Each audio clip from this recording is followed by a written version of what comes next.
Hello, everyone. Welcome to the QuickPoints podcast. I'm Pat O'Rourke, the sports editor of the BU News Service. Alongside me is BU News Service contributor Alex Hirsch. We're going to... What's up? Yeah. So, I know you watch the NFL from time to time, right? Just from time to time. Okay, just from time to time. It's not my favorite sport or anything. And by from time to time, you mean you watch it? I watch it day religiously all Okay. Sunday. I think I told you earlier I canceled a date this past Sunday so that I could be watching football. That there is dedication. Oh, I was mad. I wasn't mad that I had to cancel the date. I was mad that she thought we could have a date on a Sunday. That's what I was mad about. No, there is no time on Sunday. Those are the ones you got to watch out for. That is my time to watch football. So anyway, I don't know if you picked this up. I watch the NFL from time to time too. Okay, from time to time. Yeah, every so often. Mm-hmm. I don't know if you noticed, but the Patriots are pretty good this year. Pretty good. There's probably an understatement. Probably you the think fast so? understatement. I think we all know so right now. The Patriots are 8-0. They're one of 3 teams in the league that are 8-0. Panthers and the Bengals being That's the an other NFL two. record, by the way. NFL record, 3 teams being 8-0 in the league.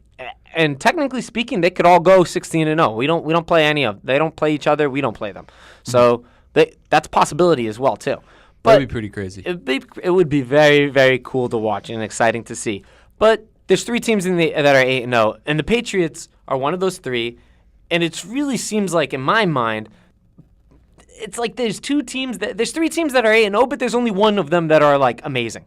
Yeah, and that's the Patriots. I'd go as far to say that I don't even think the Bengals or the Panthers are that good. No, they're good, but are they 8-0 good? No, I don't think because they are. when I look at those teams, I look at them and I still see Marvin Lewis on the sidelines, and I'm like, yeah, if Patriots are playing them, we got this in the bag. If I see Ron Rivera on the sidelines, I think the same exact thing. Andy Dalton. Oh my God, win me a game in the playoffs, and then I'll have respect for you, and then I will believe in you.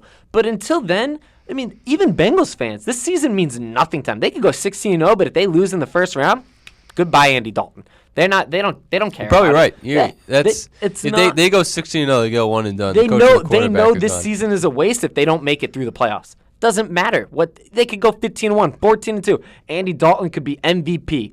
But if they do not win a playoff game and they lose in the first round, goodbye, Andy Dalton.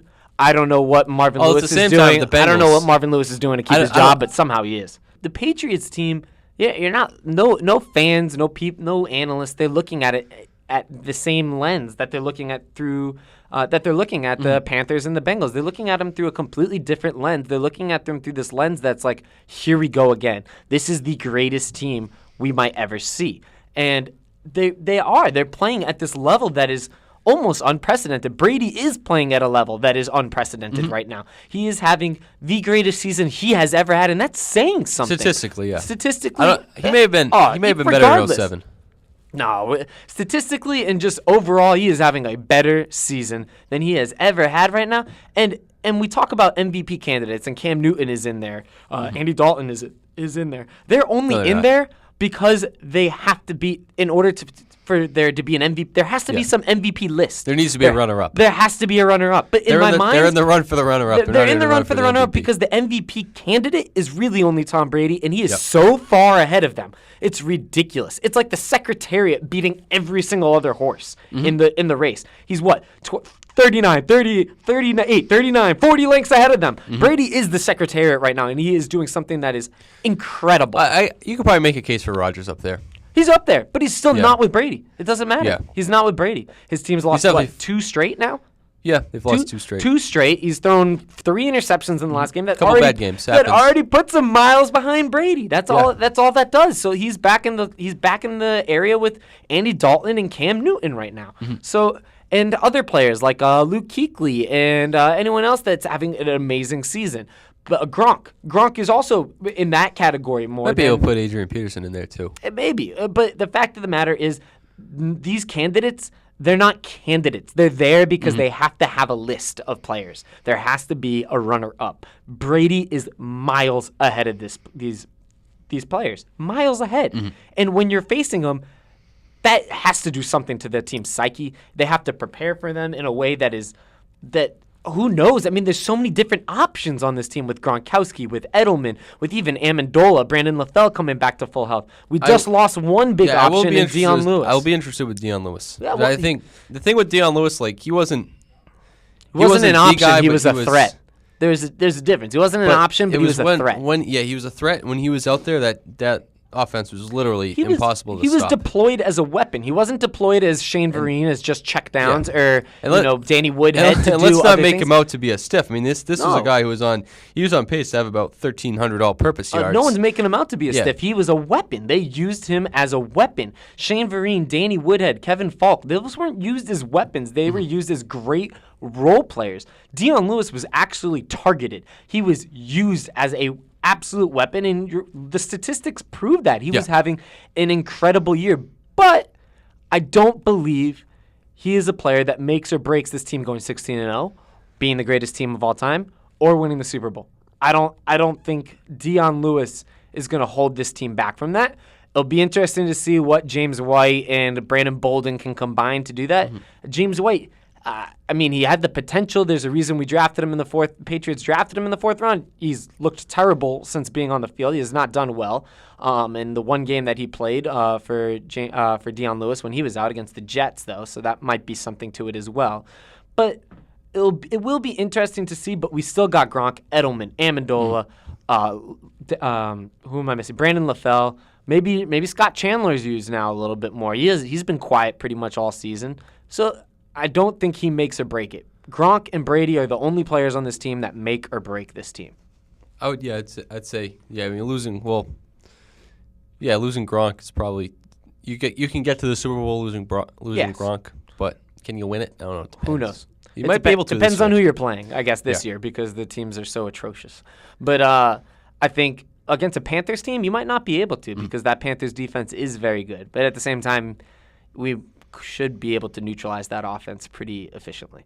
I think so. The thing is, with Dion Lewis out, so what is it now? Instead of scoring like 38 points per game, we're scoring 33 points per game. I mean, like that's the thing is this is still they might highly evolved offense that is just going to be rolling. Might have to punt a couple times. I'm not saying the season's over. I'm saying no one's what saying Dion Lewis brought to that offense was absolutely, but he doesn't make a break. This is still an absolutely lethal offense.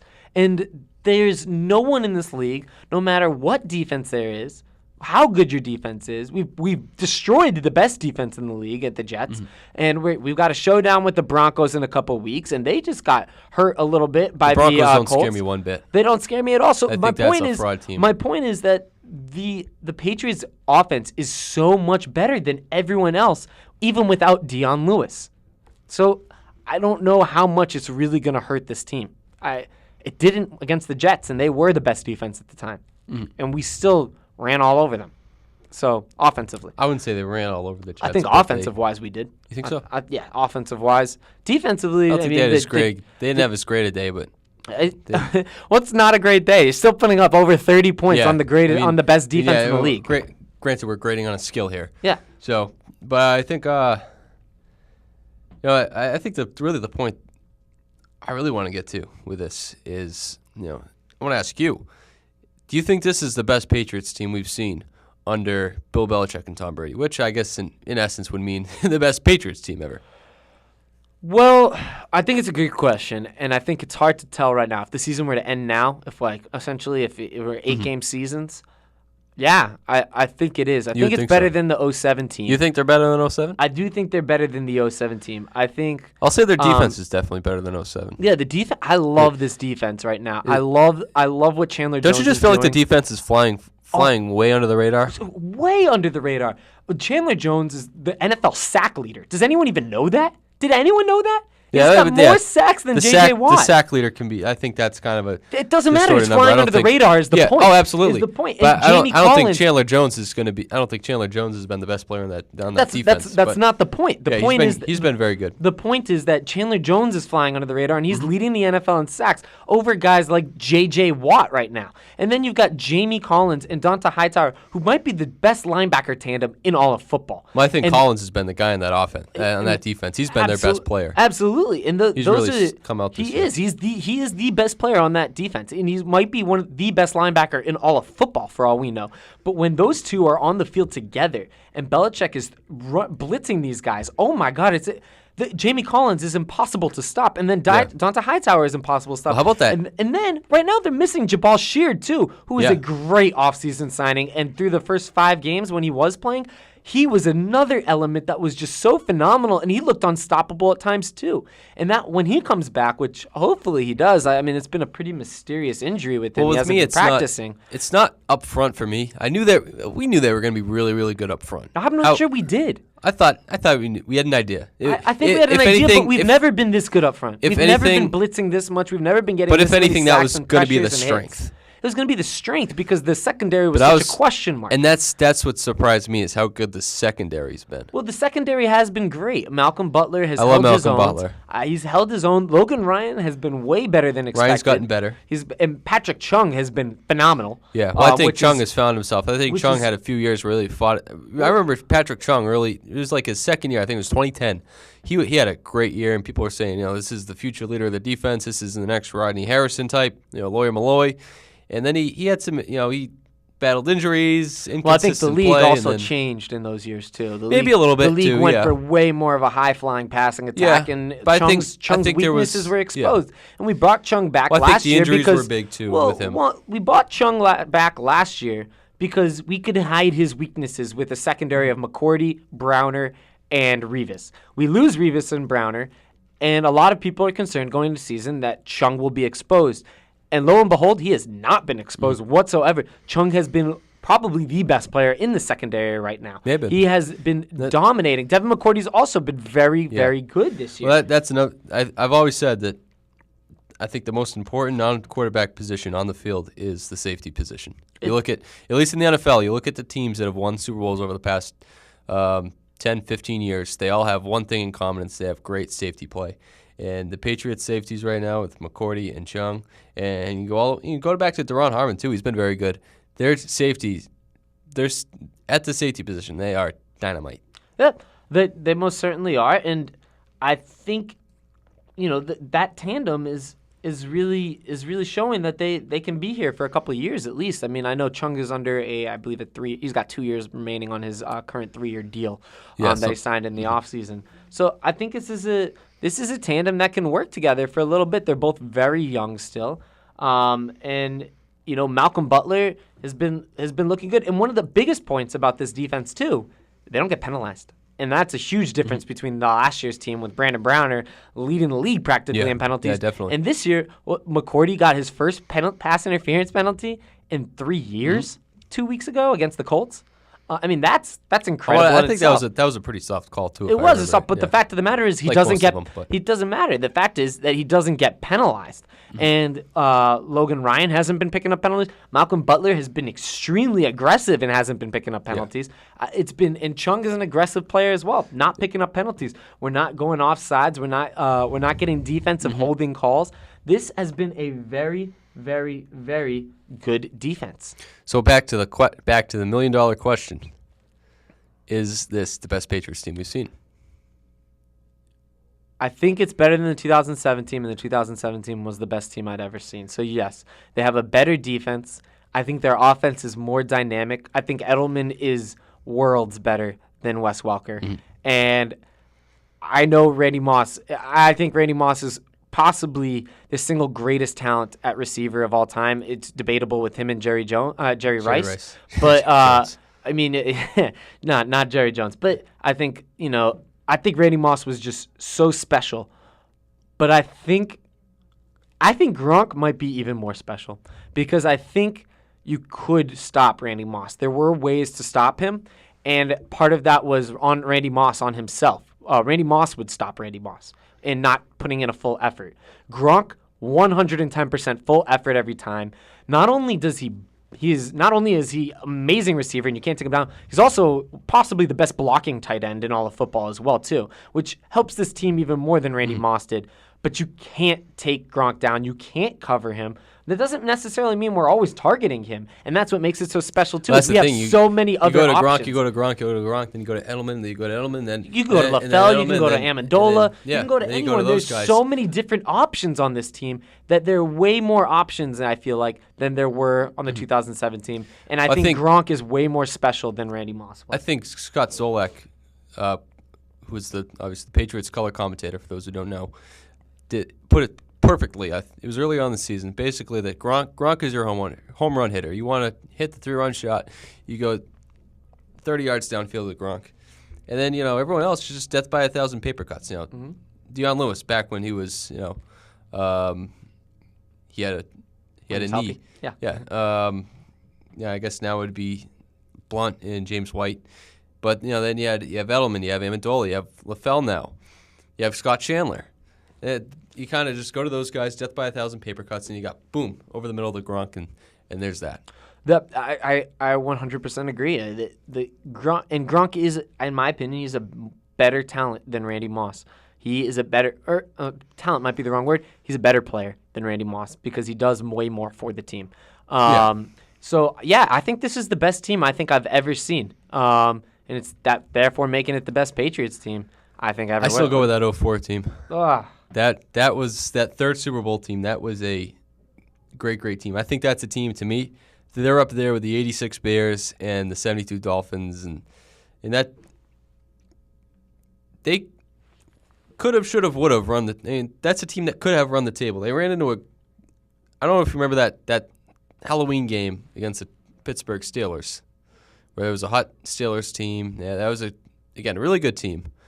They had a rookie Ben Roethlisberger in there. It was just chucking it around. Really didn't know much better. They had the two-headed monster in Jerome Bettis and Deuce Staley. That was a really good team. That was a really good offense, and they were hot at the time. Patriots got them at the wrong time, and the Steelers beat them. And it was at Heinz Field too. And then they had that trap game with the Dolphins later in the season, and that's why they went 14-2. But then look at the three teams they beat: Indianapolis, at Pittsburgh. And the Philadelphia Eagles was a really good team. That's the big difference between that team and this team, is that was a really good NFL that year.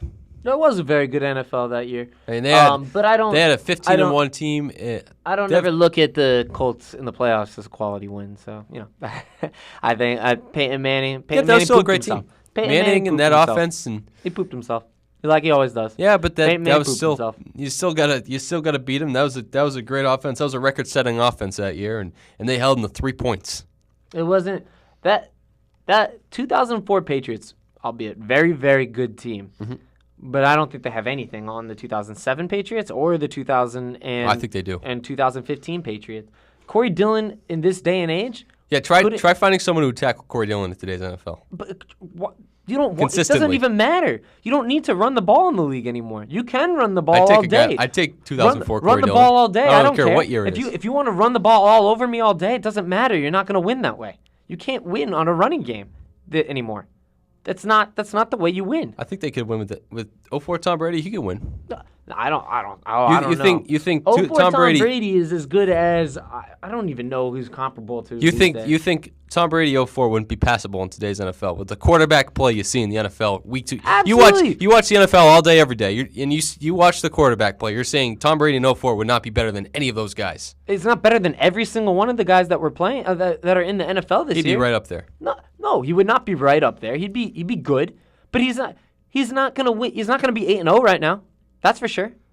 Tom Brady, this team is better. This Tom Brady is way better, and this team is better. I think they'd beat 8-0 right now. No. With that defense? No. With that defense, with Bruschi, with McGinnis, with Seymour, Tom Brady, with Rodney Harrison back there. The 2004 Tom Brady would have had. If you think this wrong. defense That is good, 2004 defense would have had a very hard time against the Jets a couple weeks ago. If you think that 2004 team this defense, you should have seen that. Corey defense Dillon in would not have had a great running game against the Jets a couple weeks ago, and Tom Brady would have been handled against that team. I don't know. Absolutely. That team had some pretty good weapons too. That team, Branch was good. Branch was, but they had very good wide receivers. They had not very, very good. They had good wide receivers. Yeah, Deion Branch and David Gibbons. Gibbons had a great year. They're not going to do anything against Darrelle Revis, Antonio Cromartie, and Buster Skrine against that Jets. The 2004 Patriots playing this year would would've not been be better. It undefeated would've been and would decent. not have a chance at running the table. This team does have a chance at running the table. And the difference is the difference between Tom Brady. Brady is the difference. Brady now versus Brady then is a million times better. And that's what matters in this league because this is a passing league. Running doesn't really matter. Hence the reason why we beat the Jets when our lead running back had -3 yards. It didn't matter. We don't need to run the ball. No one needs to run the ball. Well, these days. look at the Vikings though. I mean, the Vikings are a 6-2 team that's in witness protection right now. Adrian Peterson's had an unbelievable year. He's a big part of that team. He's a big part of that offense. Sure. Yeah, certainly They're not going to go anywhere. That team's not going anywhere. They might make the playoffs. Sure, great. Go make the playoffs. That's not going to win you a championship. That team's not nearly as good as that 04 Patriots team. This team? I'm talking about that Vikings team. That's not the point. That 04 Patriots team would roll in this league. But they wouldn't. And I think you are underestimating Tom Brady big time. No, that, I think year. What you're doing is you're overestimating how much running game. I think how much the running game matters. The running game doesn't matter anymore. Tom Brady was really emerging as an elite passer. It was not an elite passer. 05-06 is when he really arrived as that elite passer. No. 04 he was incorrect. becoming that guy. 02, I think 03 was where maybe you'd have a case in 2003, the second Super Bowl season, where he was still more of a. I don't like calling him a game manager. I never thought he was a game manager. I've never liked having that label on him. Was he the? But in 2001, 2, 3, 4, he was a game manager. I don't. Those teams were won on their defenses and their ground game. Yeah, their defense was a big part of it, and that's their how ground game was huge too. Again, yes, and that was kind of the key in that. But in that your ground NFL. game doesn't matter these days. I think Brady was very, very good. He wasn't the best quarterback in the NFL, but I think he was top 5, top 10 quarterback in the NFL. Which you can win with that. He wasn't a top 5 quarterback. You can win with that. If Joe Flacco Joe Flacco won a Super Bowl. Joe Flacco had an incredible run. He did something that had not been done before. He didn't even throw a pick.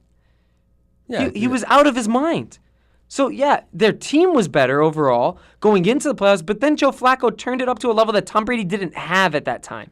Tom Brady didn't have the level that Joe Flacco had. I think he did. No, he didn't. The last drive, he led 2 Super Bowl winning drives at 23 and 25. That's great. Yeah, I'm happy he led 2 Super Bowl winning drives. That doesn't mean that he had the level to. He didn't throw a pick either. That doesn't mean that he had the level to play at the level that Joe Flacco did. Joe Flacco led his team to the Super Bowl that year in the playoffs. Tom Brady did not lead his team to the Super Bowl in the playoffs. No, he was huge for them in that year. No, Corey Dillon and the defense were bigger, though. That's what led the team. It was an overall But Brady team was a effort. very, very big part. Flacco Brady led was a this very, team. very big Flacco part. led that team with no defense, mind you, except for Ray Lewis playing like he was blessed by Jesus Christ and God himself. It was Dare Antler Spray. It wasn't Jesus Christ and God himself. What? It was Dare Antler Spray. It wasn't Jesus Christ and God himself. It might have been, whatever. But Ray Lewis was playing out of his mind, but the defense wasn't very good. They were on their absolute last legs. Their running game wasn't successful. Flacco was the reason that team won.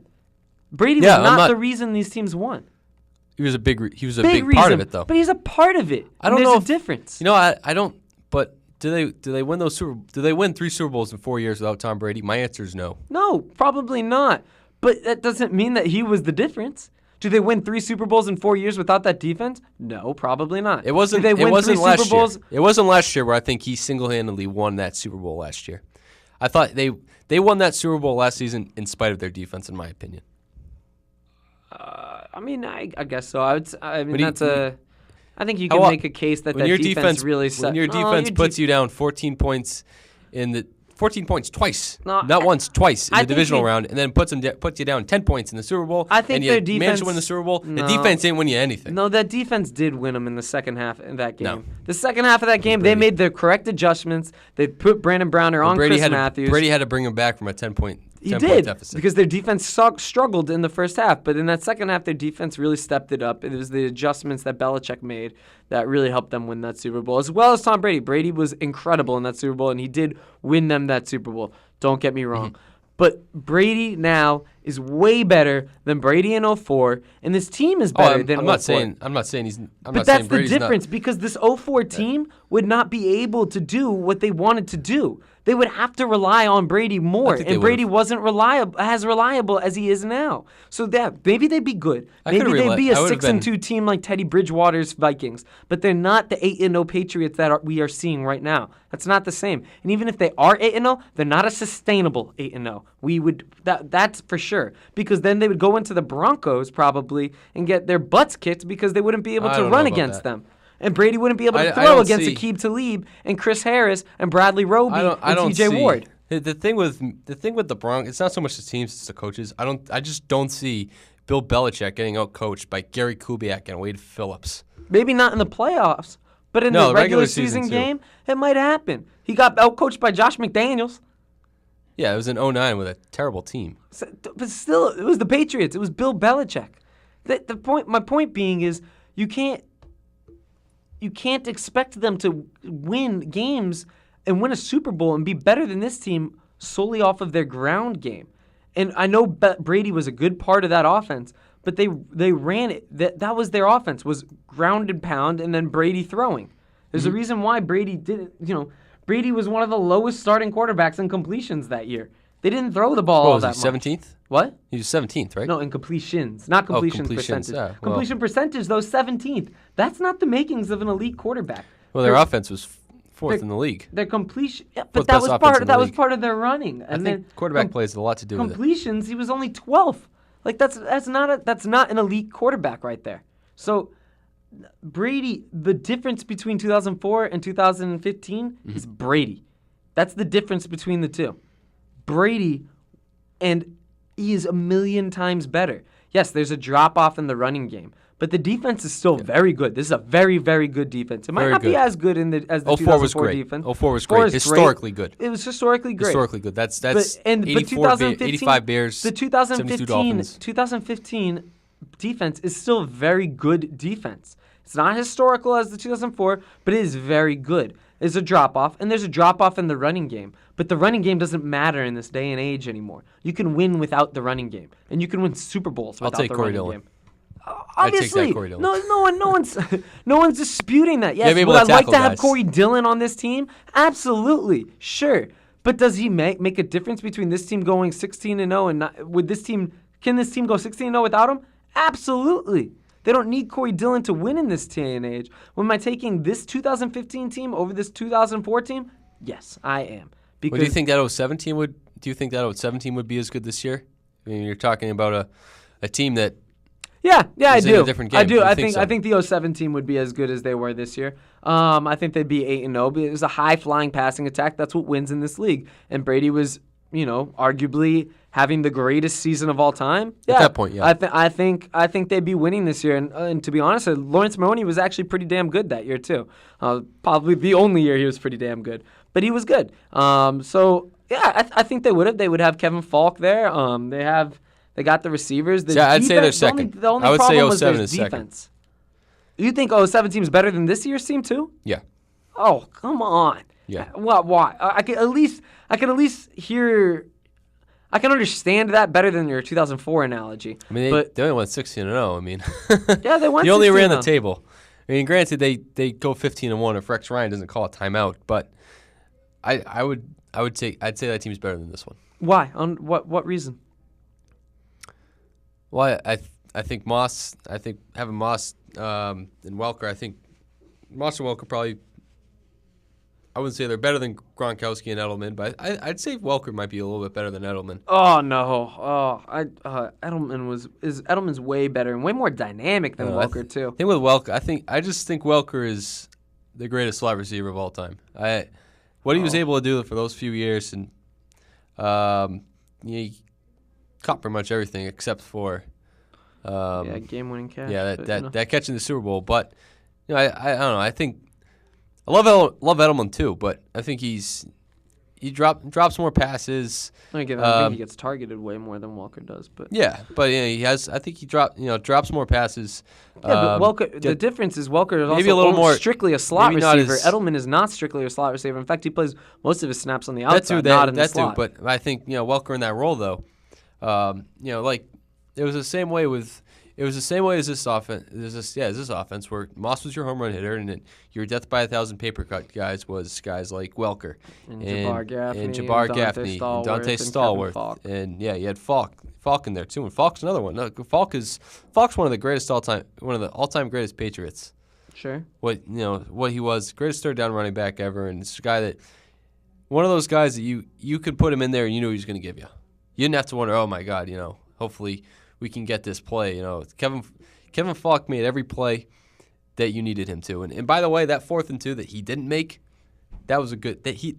He had that first down there. But that's not what this is about. I think you can make an argument that the 2007 team is better. Obviously, you can make an argument. I mean, they went 16-0. But I still think this team is better. I think this defense is better. It's younger. It's that defense was old.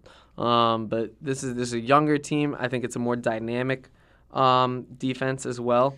And I think the offense is better. I mean, I'd rather have LeGarrette Blount in my backfield than I would Lawrence Maroney. I remember there was an article on I think it was on Bleacher Report a few years ago that it was making a case that Bill Belichick was quietly building the next Patriots dynasty. I think he is. This is one of the youngest football teams. You could be seeing that right now. Between last year's team. The Patriots have one of the youngest teams. I think there was a lot put on Revis last year. If I'm not mistaken, their average age is the youngest. Last year was the youngest team in football. I think there was a lot put on. Brady and Wilfork that are over 30 years old. And then this year it's what? Allen Branch and Brady are the only people over 30 maybe? I mean, this is a very, very young team. But I think he is. I think Belichick is quietly building a dynasty, and we're really gonna. I mean, this is an extremely young team. Gronk is your best player, one of your best players. He's only 26. Edelman's only 27 or 28. You've got he might be. Let's see when I think his first year was 09. So Gronk is 26. No, I'm talking about Edelman. Edelman he's 27. I thought he's like 20 or 29. Regardless, the point is, this is a young team. Devin McCourty, young. Malcolm Butler, young. Patrick Chung, still very young. Logan Ryan, young. Collins, young. Hightower, young.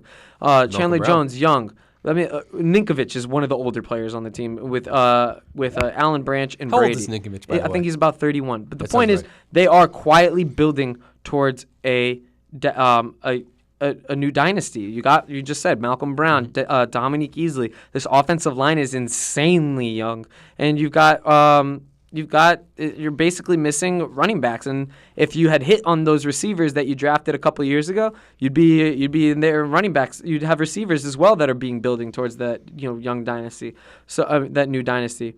But we're gonna find that out coming up. I mean, if they can go, well, they run the table this year again. Well, we got yourselves another dynasty, sir. So I don't know. It'll be interesting to find out. I think it's all been one big dynasty. It is, but I think he's building a separate one. This is going to be eventually the post Tom Brady dynasty, I would believe.